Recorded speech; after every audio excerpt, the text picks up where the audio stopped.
Very welcome everyone to this particular session of the current affairs. So today we are going to learn the current affairs for 2nd of August. So let's see that what we have to discuss in this particular session. So we have some different topics like some international news, national news, state news, and some news from the banking and finance, defense sector, science and technology, sports, important days, ranks and reports, obituary, awards and recognition, summits and conference, awards and appointments and resignation, and at last we will summarize that what are the things we are going to learn. Before we start, the disclaimer used in our slide deck are for educational purpose only. We respect the intellectual property rights of the original creators and owners of these images. If you are the owner of any of the images used in this deck and have any concerns or issues, please contact us at sathi@iitk.ac.in and we shall remove the images. So the first news that we have very important, India and Vietnam partnered on maritime heritage complex in Lothal. So Lothal, I hope you all know, is a very historical site. It is a particular site where the artificial dockyard was built by the Indus Valley civilization people, and it is approximately 4500 years ago. So India and Vietnam, they are both partnering for the maritime heritage complex in Lothal that is going to be built in Lothal. So remember which country is collaborating with India to build this particular complex, that is Vietnam.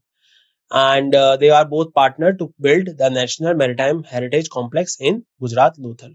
Memorandum was signed in Hyderabad House in New Delhi. Collaboration aims to preserve and celebrate the shared maritime heritage of both nations, as both the nations had a long and historical maritime heritage, and they are both collaboratively doing this work for a very long time, and now they are particularly building this thing. Partnership reflects the deep maritime connections between India and Vietnam. So this is also showing the deep connections that India and Vietnam share. So that's all about it. Vietnam is a Southeast Asian country existing in the Southeast Asian region, besides Malaysia and Thailand and Laos. India and WHO signed landmark agreement on Global Traditional Medicine Center. So on July 31st, India and World Health Organization signed a crucial donor agreement. Donor agreement means it is related to donating something. Agreement outlines financial terms for the WHO Global Traditional Medical Centers in Jamnagar, Gujarat. So basically, it is all about that how a global traditional medicine center is being built in Jamnagar. The signing took place at the WHO headquarters in Geneva. This marks a significant step in promoting traditional medicine globally.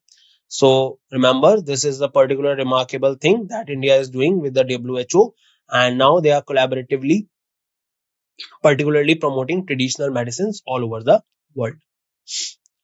Nelson Mandela Legacy Sites inscribed as UNESCO World Heritage Site. So recently, UNESCO has inscribed several iconic South African sites associated with the Nelson Mandela as the World Heritage Sites. The announcement was made during the 46th session of the UNESCO that was held in Delhi recently in July. This recognition celebrates life and legacy of Nelson Mandela. Nelson Mandela, if you don't know, is a very famous personality of South Africa, and like India has Mr. Gandhi, Mahatma Gandhi, so South Africa has Nelson Mandela.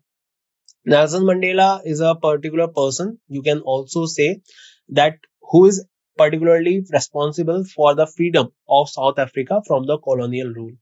And recently he died in the last decade from 2011 to 2020. In between that he died, and his particular collaboration or his particular contribution is very significant in terms of the independence of South Africa.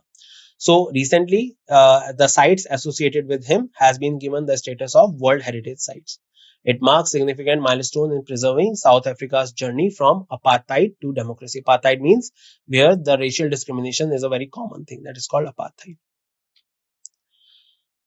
India elected as the vice chair of Supply Chain Council in IPEF initiative. So recently, India has been elected as the vice chairperson of the Supply Chain Council.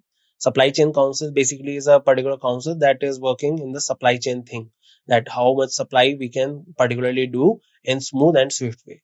The supply chain body is set up by the Indo-Pacific Economic Framework for Prosperity Partnership.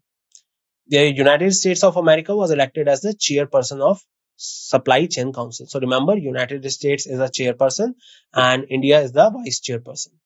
The chair and vice chair of the SCC were elected during the inaugural virtual meetings of three supply chain bodies, the Crisis Response Network and Labor Rights Advisory Board. So during that, these chairperson and vice chairperson have been elected. Republic of Korea and Japan were elected as the chair and vice chair of CRN, while the USA and Fiji were elected as the chair and vice chair of LRAB. IPEF launched May 23, 2022 in Tokyo, Japan, includes 14 partner countries such as Australia, Brunei, Fiji, India, Indonesia, Japan, Korea, Malaysia, New Zealand, Philippines, Singapore, Thailand, Vietnam, and USA. So remember all the countries that are particularly part of IPEF, that is the Indo-Pacific Economic Framework for Prosperity Partnership. That means it includes those countries which are in the Asian part and the Pacific part. So under this, the Supply Chain Council now has one chairman, that is USA, and one vice chairman, that is India. CCI approves acquisition of 100% share capital of Vitera by Bunes. So I hope from up to so far you have understood that what is CCI. So Competition Commission of India, it particularly is a responsible body that provides the merger and acquisition approval of any two particular uh, companies. So CCI has approved the acquisition of 100% share capital of Vitera Limited by Bunes Global SA. Vitera's three main shareholders, Glencore PLC, Canada Pension Plan Investment Board, and British Columbia Investment Management Corporation, will receive Bunge stock, resulting in minority stake in Bunge. So basically, Vitera is now particularly getting a stake in this particular company that is called the Bunge, and they are both the stock market companies. Bunge Global SA is a global agribusiness. They also have some agriculture business and food company headquartered in St. Louis, Missouri, USA, and mainly active in selling oilseed mills, vegetable oils, grains, and mild products. So remember, Bunge Global is also an agri-based company. Vitera Limited is a Canadian grain handling business. They are also particularly in agri-based company, but they are more in grain handling things, focusing on purchasing and selling unprocessed commodity crops, particularly grain and oil seeds. Acquisition aims to enhance Bunge's global agribusiness operation and market reach. So particularly Bunge is acquiring the Vitera so that they can particularly acquire the whole market globally. Introduction of Electronic Human Resource Management System. So, Union Minister of Earth Sciences, Dr. Jitendra Singh, announced the introduction of new Electronic Human Resource Management System, that is the HRMS, new type of system. The system aims to streamline management of government employees service matters. So basically, HRMS is a thing that is being a very common thing in private companies. In these type of platforms, you will get to know how much working days there are, how much holidays you have, what are the number of public holidays you have, and all the other things related to your pay slip and all that. So for that purpose, new electronic HRMS system is being provided. It will enhance efficiency through digital means. The announcement was made in Rajya Sabha. So as he is the minister of Rajya Sabha, member of Rajya Sabha, he has made this announcement that new electronic HRMS system will be there in the government. So it will take care of all the things that you can see in this picture: leave absence, payroll, administration, compensation, training, performance evaluation, recruitment of personal self-service, and all that. New Delhi hosts landmark event for Yugin Bharat Museum. So recently, the Union Minister of Culture, Glam Division, organized a significant 3-day event in New Delhi, and this event is for Yuga Yugin Bharat Museum. The State Museum conclave on the upcoming Yuga Yugin Bharat Museum, and it was held from 1st to 3rd of August. Event brought together stakeholders to discuss ambitious project. The project aims to create world's largest museum in the heart of the nation's capital. So this is the purpose behind it. And Yuga Yugin Bharat Museum is to be launched in New Delhi. Union Minister Dharmendra Pradhan launched NATS 2.0 portal disburses rupees 100 crore stipend. So recently, Union Minister Dharmendra Pradhan, the Ministry of Education, launched National Apprenticeship and Training Scheme 2.0 portal in Delhi. Under this particular initiative, 100 crore stipend has been disbursed to young graduates and diploma holders through direct benefit transfer mode. So basically, the government is providing apprenticeship and also internship. And also for this purpose, 100 crore budget is there to provide as a stipend to these particular young students and graduates and diplomats.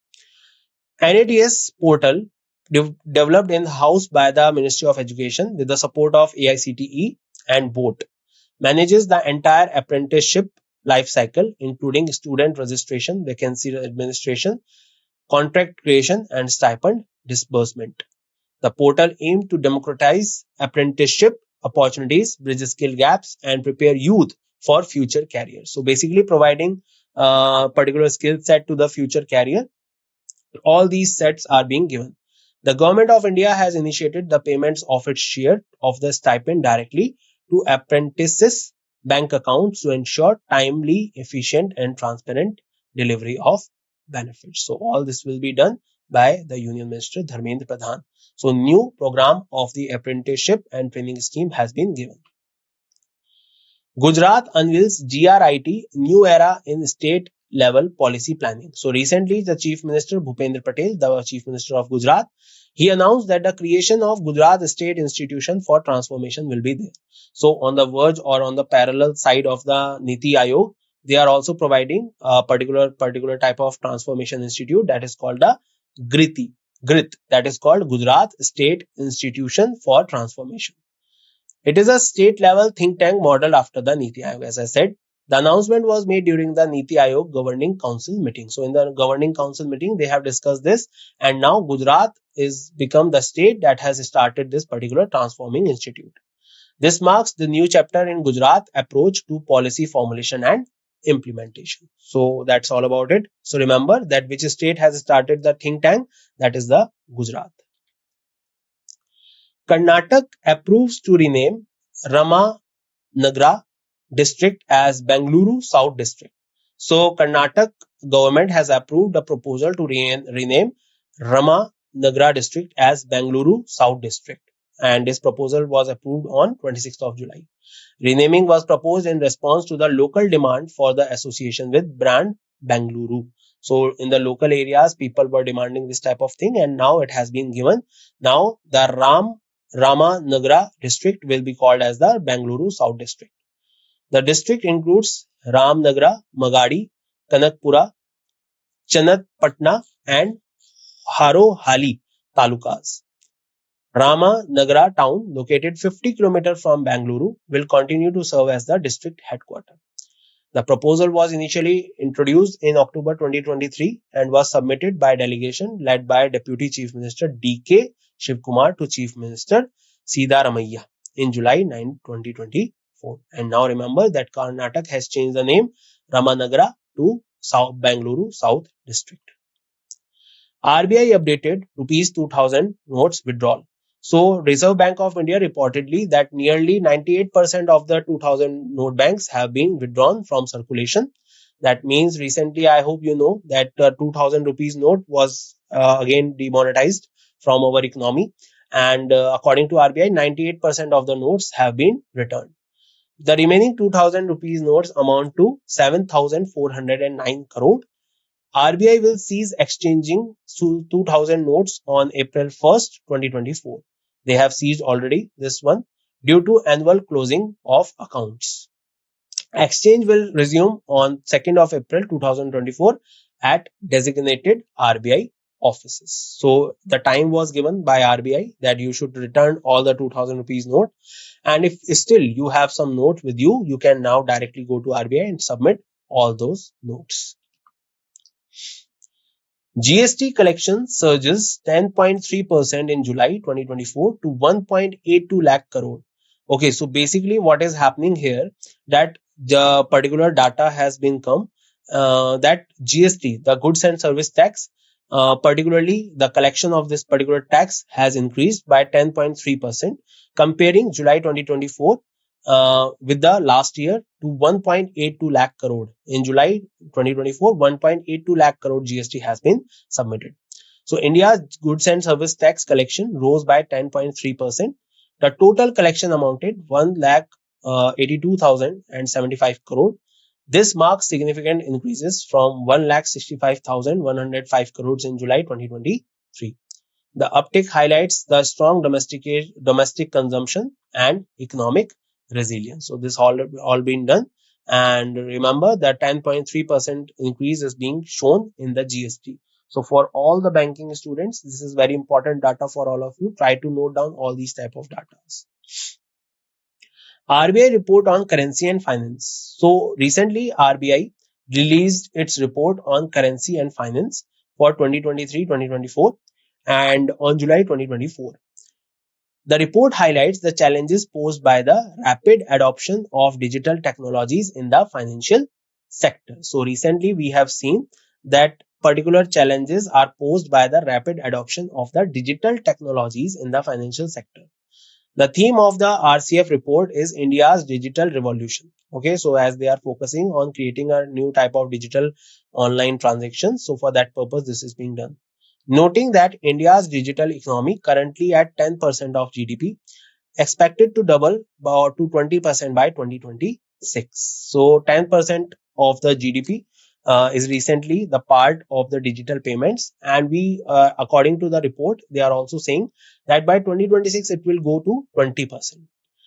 Digital payment have seen a compound annual growth rate of 50% in volume and 10% in value terms over the last 7 years. So this is all done.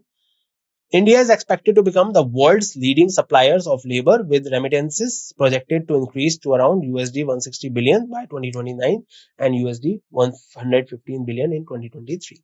So this is all about this particular report. Remember one thing only that is very important, that how much our digital payments have increased. So right now we are at the 10% of GDP. That means the total GDP of this country, 10% of the payment are being done by the digital process.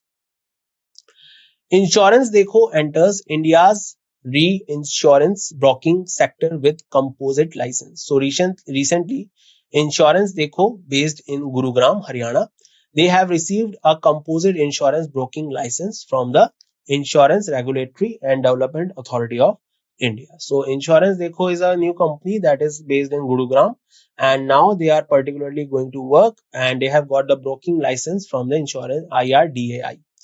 The license allows the firm to offer reinsurance broking services alongside its existing insurance broking offerings. By entering the reinsurance broking sector, Insurance Deco aims to enhance insurance penetration in India through deep distribution network, digitization, and diversification into new product lines. So, Insurance Deco is a new company that is going to be the part of the insurance sector, and the move is expected to expand contribution margins and directly increase its earning before interest, tax, taxes, depreciation, and amortization (EBITDA) margins. Insurance Deco vision includes reaching 6 lakh villages across India and has direct integration with 48 insurance companies offering over 630 type of insurance products. So they are particularly providing a platform where different type of insurance companies are there, and you can just go and directly check that what kind of insurance can be given and can be taken. Indra raises India's financial year 25 GDP growth forecast to 7.5%. So recently, on July 31st, India Rating and Research Indra upgraded India's GDP growth forecast for financial year 25 7.5% from the earlier estimate of 7.1%. So again, another particular company that is saying that India's GDP growth has been increased, and they are saying that it is going to be 7.5%. Earlier they have estimated it to be 7.1%. The Reserve Bank of India expectation of 7.2%. The Ministry of Finance Economic Survey estimates 6.5 to 7%. International Monetary Fund Asian Development Bank estimates 7%. So this particular page, you should take the screenshot and you should take particular note that all the particular ratings have been given on single page. Okay, the gross fixed capital formation is expected to increase by 8.9%, and the government final consumption expenditure is expected to grow 4.4%.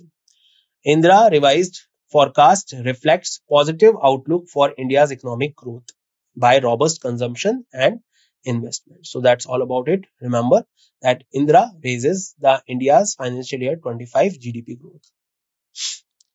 CCI approves merger of MCFL with PPL and acquisition of shares in MCFL by JDM So I don't need to tell you that what is CCI. They particularly take care of all the type of things related to merger and acquisition. So Competition Commission of India, they have approved the proposed amalgamation of the Mangalore Chemical and Fertilizers with Pardeep Phosphate Limited. The acquisition of MCFL equity shares by Juari Maroc Phosphates Private Limited has been done. The proposed combination includes the amalgamation of MCFL with the Into PPL on the ongoing concern basis and the acquisition of equity shares of MCFL and JACL of JMPPL. So this is all about the acquisition and the merger. So please remember that the merger of MCFL and with the PPL has been completed. Another one, Ministry of Defense signed MOU with UPDA to establish 3 testing facilities in UP. So July 30, Ministry of Defense signed a memorandum of understanding with the Uttar Pradesh Expressway Industrial Development Authority to establish 3 state-of-the-art testing facilities in Uttar Pradesh. So basically what is happening here is that the Ministry of Defense is signing a memorandum with the Uttar Pradesh Expressway Industrial Development Authority to create some of the modern technology facilities in Uttar Pradesh. These facilities will focus on UAS, unmanned aerial systems, mechanical and material, communication under the Uttar Pradesh Defense and Industrial Corridor. One facility will be established in Lucknow for M&M, while the 2 other will be in Kanpur for UAS and communication.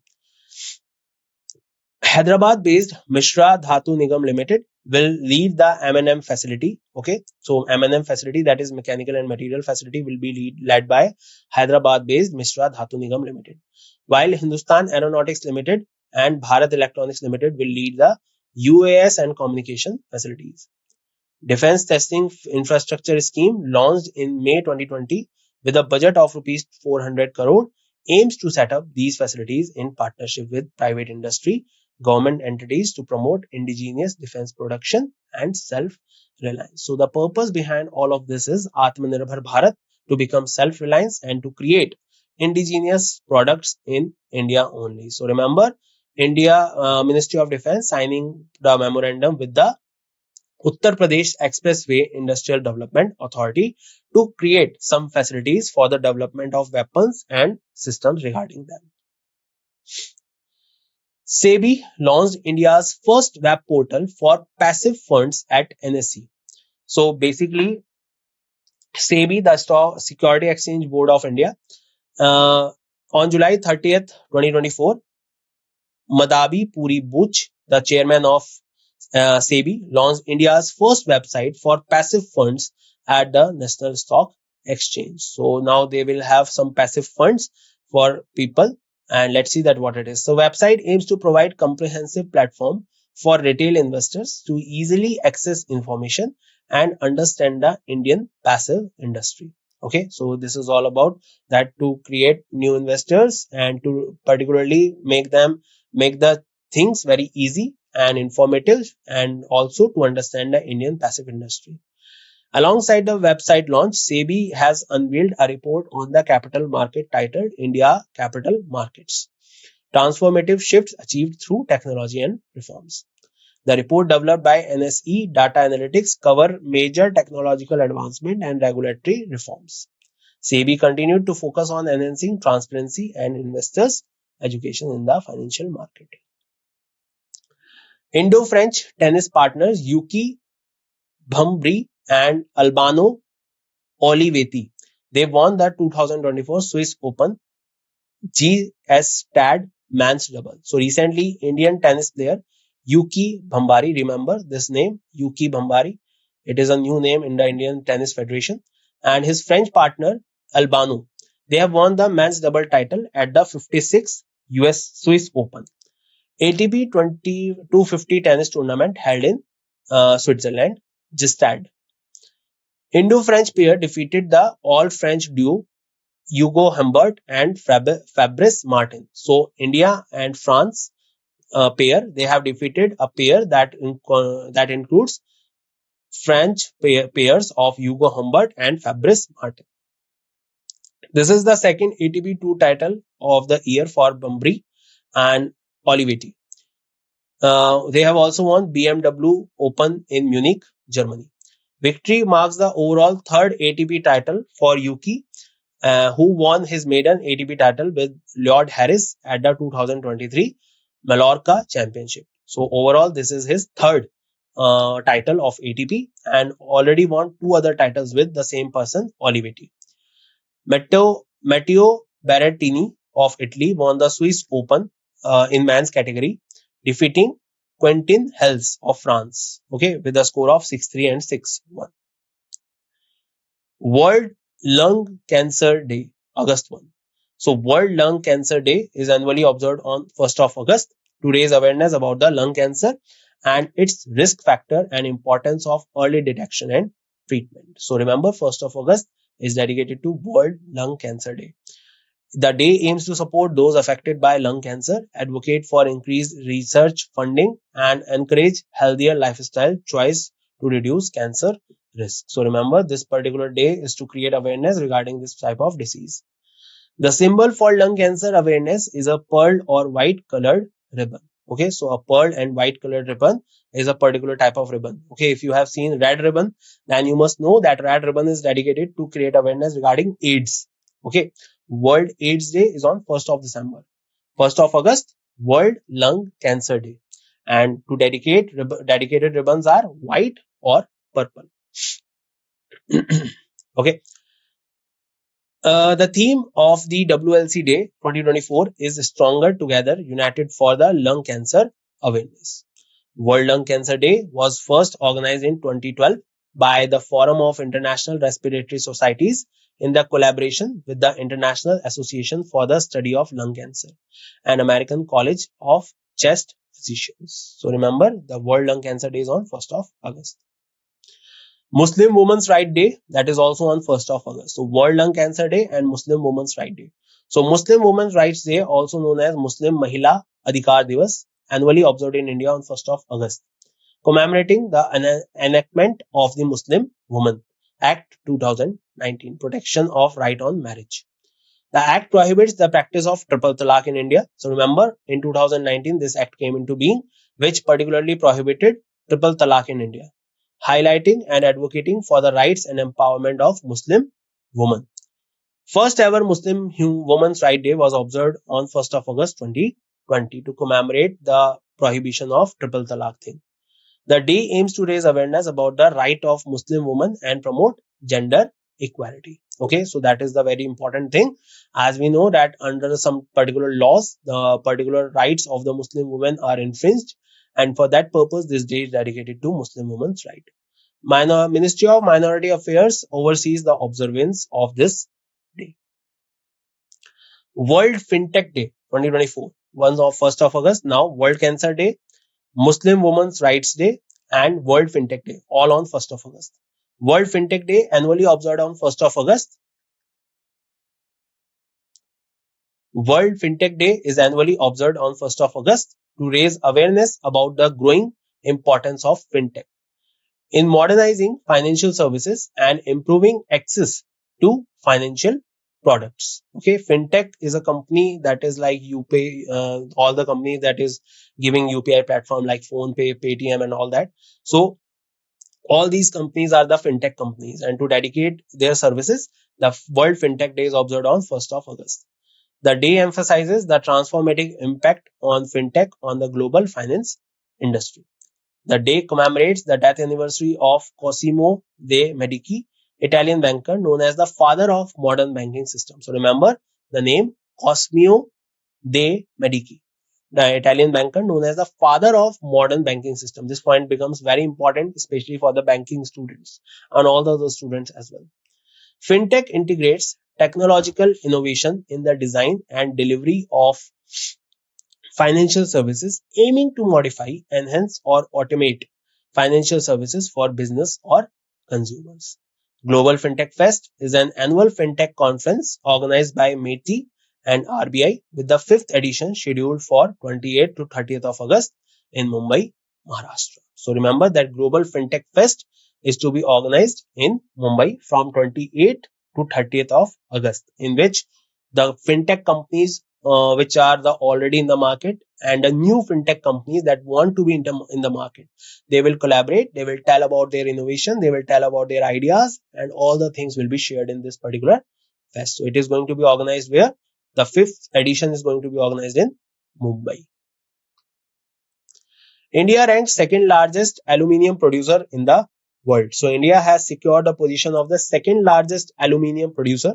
Aluminium, I hope you all know, is a particular type of metal that is being found in the earth crust as well. Okay. And also India has become the second largest producer of this particular aluminium. The country is also the third largest lime producer and the fourth largest iron ore producer. So remember some more points, that India is the third largest lime producer and the fourth largest iron ore producer also. These rankings highlight India's significant role in global mineral industry. The achievement underscore India's growing importance in the mineral sector. And who is the first producer of the aluminium? That is Australia. India retained 8th position in global agriculture export. So India maintained its position as the world 8th largest exporter of agriculture products in 2023. Despite a decline in export from 55 billion in 2022 to 51 billion in 2023. This stability comes amid a general decrease in agriculture export among the top 10 exporting nations. So basically, India has retained the 8th position in the global agriculture export, though all the exporting nations have seen the declination. India economy or India's export is on stability. The ranking underscores India's resilience in the global agriculture market. So this is a very remarkable thing that India is doing good in the global agriculture market. So remember, India retains 8th position in global agriculture export. Former Indian cricketer and coach Anshuman Gaikwad passed away. Anshuman Gaikwad, former Indian cricketer and coach, passed away on 31st of July. He succumbed to blood cancer after prolonged battle with the disease. Gaikwad was 71 years old at the time of his passing. His death anniversary was marked with an era in Indian cricket, leaving behind a lasting legacy. So remember, a famous cricketer and coach, Anshuman Gaikwad. So the question would come like this: Anshuman Gaikwad recently passed away. Is associated with which sport? So he is associated with cricket. Google CEO Sundar Pichai honored with honorary doctorate from IIT Kharagpur. So this is becomes a very important news. So recently, Google CEO Sundar Pichai and Alphabet CEO Sundar Pichai, his wife Anjali Pichai, were honored by the IIT Kharagpur. The ceremony was held in San Francisco. This marks significant milestone in couple's career. Event underscored the global impact of India's premier technological institutes. So Google CEO Sundar Pichai is currently holding the honorable doctorate from IIT Kharagpur, and also he is also the graduate from IIT Kharagpur itself. So remember that also. So who is the what is the name? Sundar Pichai, the Google CEO, and he has been the CEO of Google or Alphabet since 2014. Summits and conference. So let's talk about Rashtriya Hindi Vigyan Sammelan 2024 held recently, promoting scientific research in Hindi. So Rashtriya Hindi Vigyan Sammelan 2024 was held on July 30 to 31st, and Hindi Divas is commemorated on 14th of September. Organized by CSIR Ampri Bhopal in collaboration with various institutions. Remember where it was held? Rashtriya Hindi Vigyan Sammelan. It was held in 2024 in July. Event aimed promoting scientific research in Hindi. It served as the platform for presenting and discussing scientific research in Hindi. And for this purpose, Rashtriya Hindi Vigyan Sammelan was held. India International Hospitality Expo 2024 poised for great success. So recently, India International Hospitality Expo, that is an expo related to the hotel management and hospitality, is set to take place from 33rd of August to 6th of August. Event will held at India Expo Center and Mart, Greater Noida, Delhi NCR. So remember, it is going to be held in Greater Noida.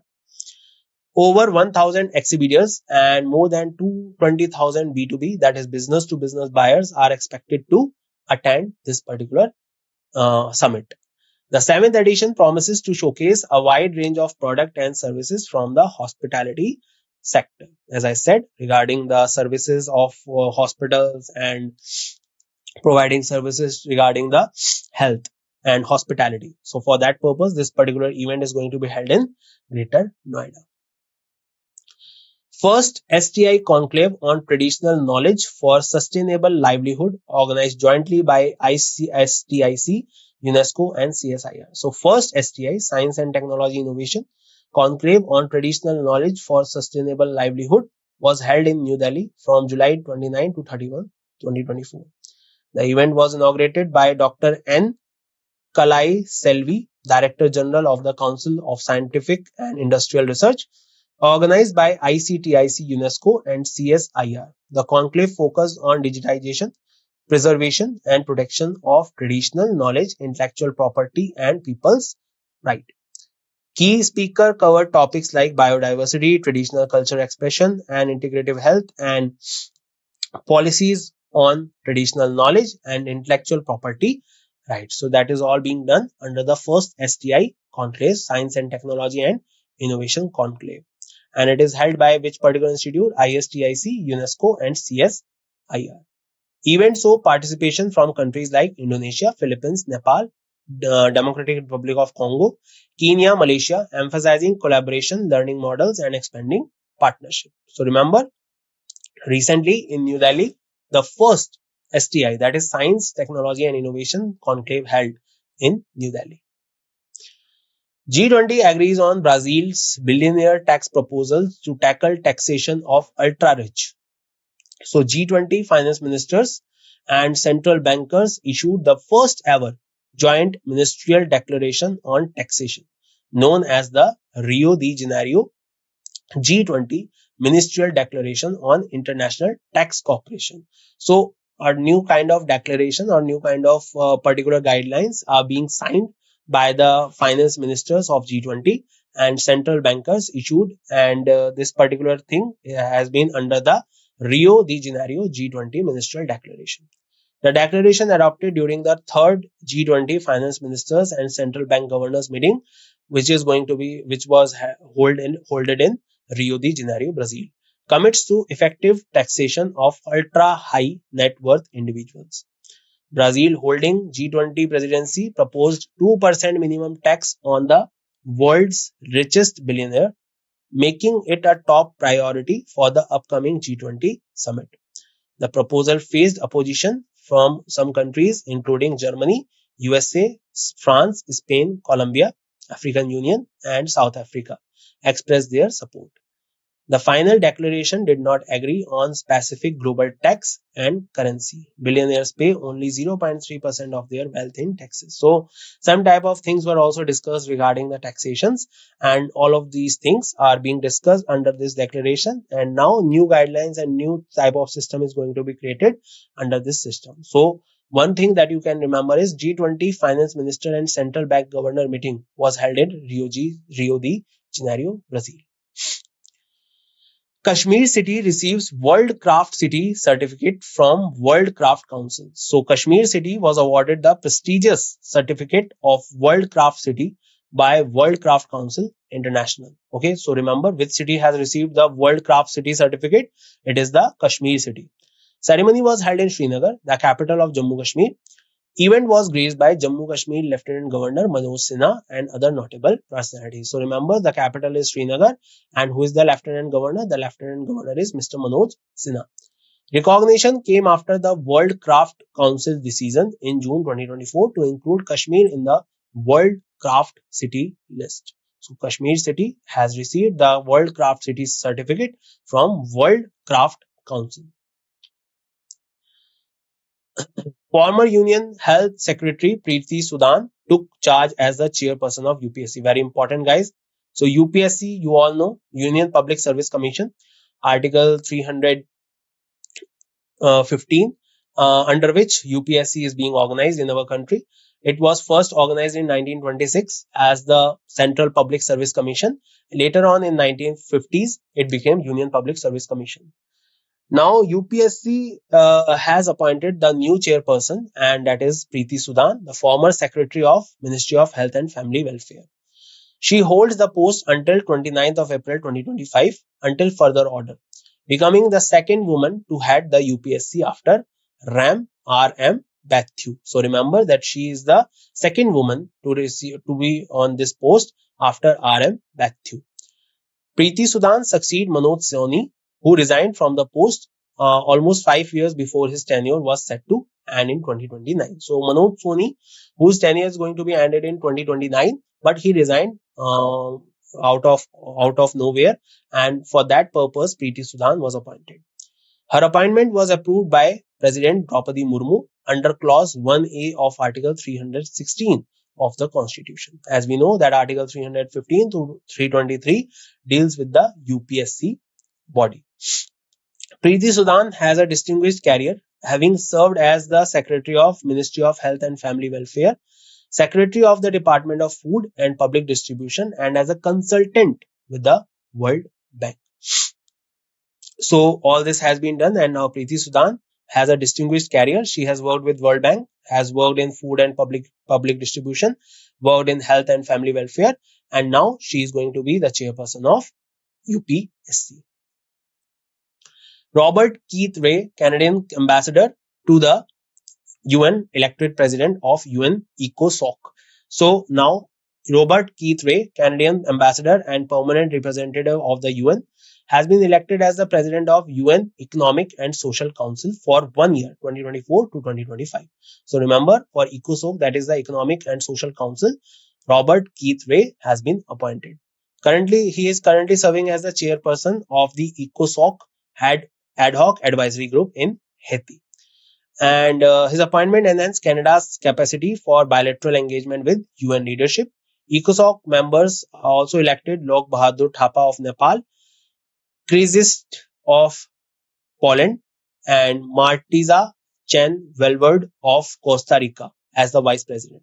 Remember only one name, Robert Keith Ray has been appointed as the Canada's ambassador to UN, elected president of UN's ECOSOC.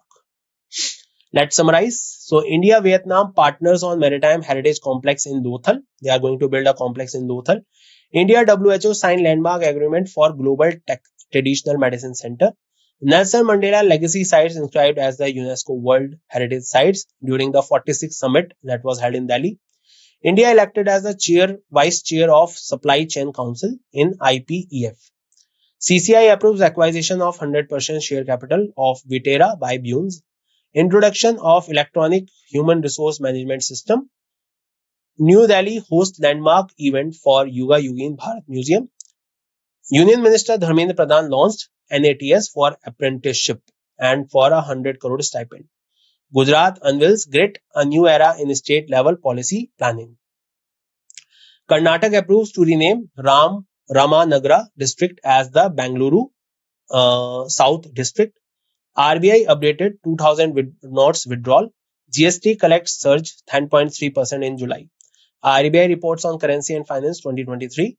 Insurance Dekho enters India reinsurance broking sector. Indra raises India's GDP growth by 7.5%. CCI approves merger of MCFL.